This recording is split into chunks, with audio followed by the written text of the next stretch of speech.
Boa noite, pessoal. Muito obrigado pela presença de todos. Boa noite. Eu falo para os companheiros de quadrado, nossos companheiros aqui de braços virtuais dados, mas para você que está nos vendo, pegue um bom dia ou boa tarde ou boa noite, conforme melhor lhe aprouver neste momento em que você estiver vendo esse vídeo. Nós estamos aqui dando início a mais um papo de laboratório, né, esse cantinho onde nós soltamos mais o verbo, todos menos contidos, já que a gente coloca um temperinho a mais nesse cafezinho aqui deste papo de laboratório, e nós sempre damos um pouco de continuidade ao que foi conversado durante a palestra, ao que foi conversado durante o Fala Aí. Neste caso, então, você está vendo aqui com a gente o papo de laboratório depois da palestra do Cabral, Contatos Extraterrestres e Paranormalidade, parte da série Extrapolando os Limites da Ciência. Então, se você prestou atenção nesse título, né, Contatos Extraterrestres e Paranormalidade, você viu que são dois assuntos que, para aquelas pessoas de uma mentalidade mais cartesiana,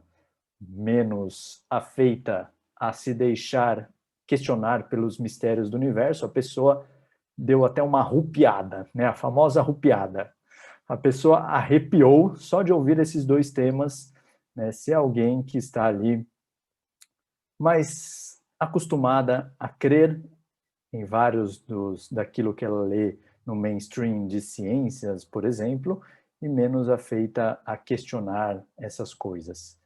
Nós, então, como é típico aqui do Cefne, estamos sempre gostando de cutucar a caixinha de marimbondo, né? Então, nós estamos aqui mais uma vez, como é próprio e como tão bem coloca essa série de palestras aí do Cabral, né? Nós estamos mais uma vez aqui extrapolando os limites da ciência,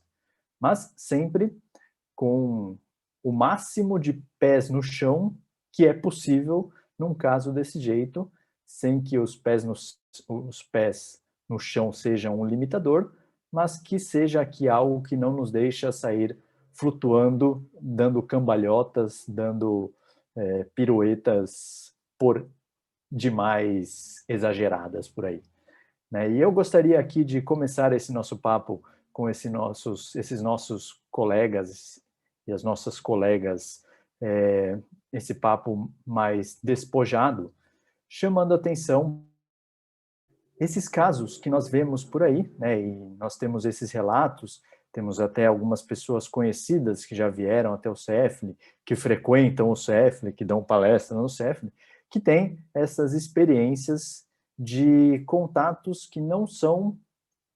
esses mais clássicos, mais falados por aí, né,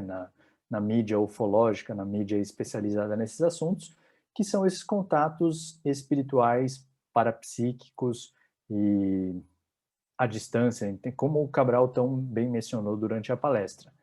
né? Em oposição, nós temos esses que são os contatos classicões, né? Então, aquele que o relato nos indica que a pessoa teve um contato em que o carro parou de funcionar na estrada, ele viu uma nave parando ali do lado, então algo que nos indica uma presença física mais explícita, uma presença física ali mais patente, uma experiência que para a pessoa ali pode ser mais forte. Eu queria pegar então por esse lado para a gente começar a conversar um pouco sobre esses dois tipos de experiência, né? Então, por um lado, esses mais sutis, entre aspas, né, em que não há essa interação física nesse sentido, e esses contatos mais físicos, em que a pessoa alega que teve ali uma interação de carne e osso, né, ou de, sei lá, de carne e osso de um lado e sabe-se lá o que do outro, pelo menos, né, com aquelas supostas entidades não terráqueas. Na opinião de vocês, quais são as virtudes, quais são os pontos em que você, não virtude, mas quais são os pontos que vocês acham importante nesses dois tipos de experiência, né, a se destacar quais são os pontos em que vocês acham mais curioso e mais relevantes aqui para essa que nós estamos aqui partindo do princípio, para essa nossa exposição sobre a existência, sobre a presença de seres de outros mundos, de outros locais entre nós, andando por aí. Então, eu gostaria de ouvi-los, o que vocês têm a dizer sobre esses tipos de experiências todos, tanto do lado físico, material, quanto do lado sutil, entre aspas, espiritual. Se alguém quiser, eu estou nesse momento, então, chutando a bola. Quem se sentir acertado pela bola pode pegar.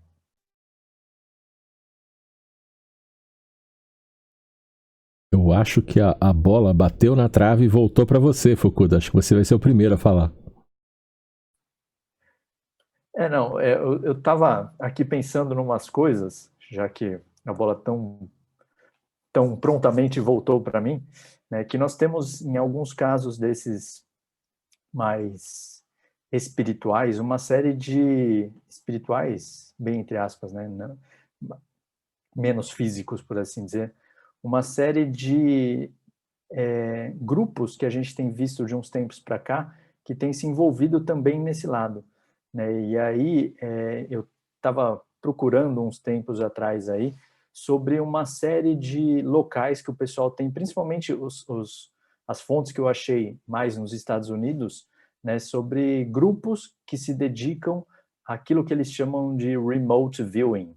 né, de visão remota, de visão à distância. Não sei exatamente como que a gente poderia traduzir melhor aqui, se é que já tem um termo na parapsicologia mais consagrado no Brasil. E vários desses grupos, eles têm se dedicado a esse tipo de coisa, né? Então, eles têm se dedicado às pessoas observarem ou tentarem ver à distância aquilo que, a princípio, são esses chamados OVNIs ou UFOs, né? E se você pegar, há uns relatos super interessantes nesse sentido, né? Das pessoas, grupos que saem às vezes para fazer uma vigília, alguma coisa assim, grupos que vão então observar as estrelas, observar a noite e ver ali coisas esquisitas passando, né? Isso, então, eu estou falando pesquisadores mais sérios, né? Não aquele cara que vê qualquer coisa ali em cima, confunde satélite com objeto não identificado, né? Então, o pessoal que já sabe o que está ali em cima, já sabe onde que está passando, sei lá, a estação espacial, onde que está, qual uma trajetória comum de um satélite, por exemplo, coisas assim, eliminam esses casos em que você consegue saber o que está ali, e vão ali só buscar filmar, buscar indícios daquelas atividades mais anômalas mesmo, né? Então, aquilo que está voando ali pelo céu, que dá para ver que não é um homem, não é um avião, não é o super-homem, não é nada disso, e que são esses que passariam por esses filtros e são esses OVNIs mesmo. E esses grupos, então, de pesquisadores, caçadores de OVNIs, em alguns casos eles estão ali se juntando, ou pelo menos buscando o auxílio desses outros grupos que têm por finalidade até fazer o desenvolvimento de pessoas em habilidades aí de remote viewing. A gente sabe que os americanos, eles são especialistas em tirar leite de pedra, e tem até cursos que você tem, então, com institutos criados com essa finalidade de formar pessoas em remote viewing para dar um emprego lá, sei lá exatamente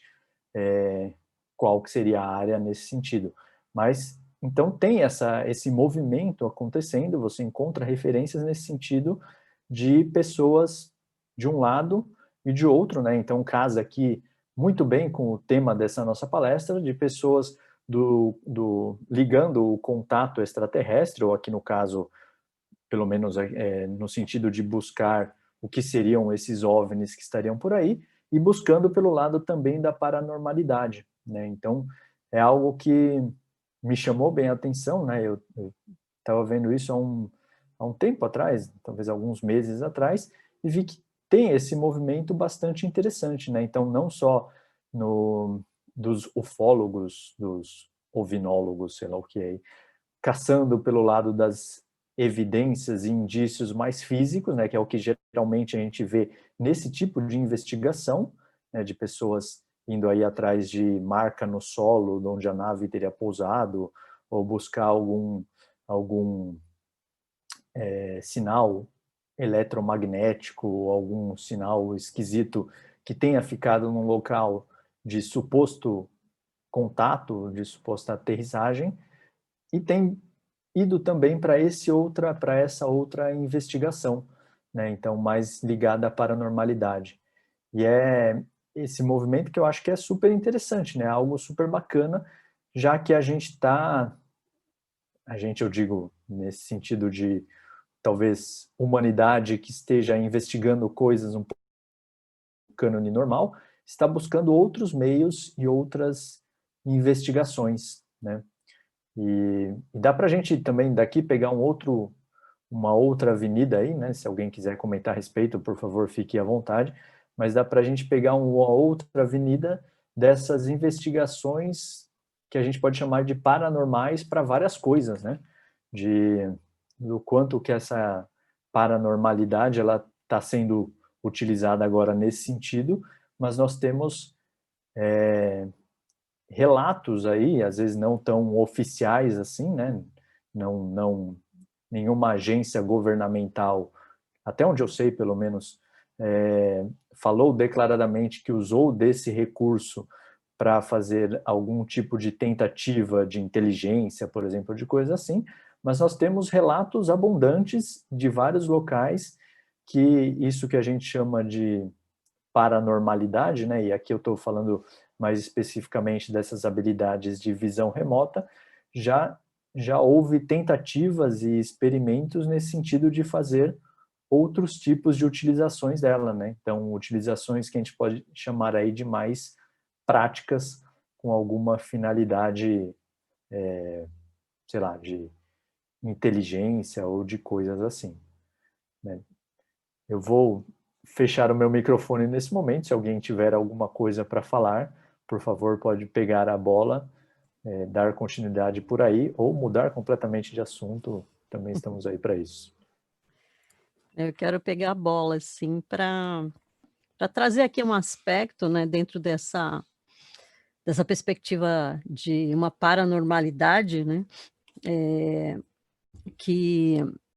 a gente pode pensar a respeito e que é algo, assim, que eu estava pensando ao longo da live, né, e agora no começo do papo de laboratório, a partir das experiências que eu mesma tive, em contato com grupos que levam esse assunto, né, adiante bastante, seriamente, né, buscando algum tipo de evidência ou de contato e, a partir disso, a partir de alguns fenômenos que ocorreram em grupo do qual eu faço parte, né, e já tive experiências pessoais relacionadas inclusive à telepatia, né, que confirmaram coisas que para mim foram evidências, mas que a gente não tem como, eh reproduzir em laboratório para ser considerado ciência, né, mas que para mim fazem diferença, porque modificaram minha maneira de ver certos aspectos da vida, do cotidiano e do planeta, tendo a partir disso, né, desses fenômenos, uma referência diferente daquilo que a gente dentro do nosso literalmente do nosso mundinho,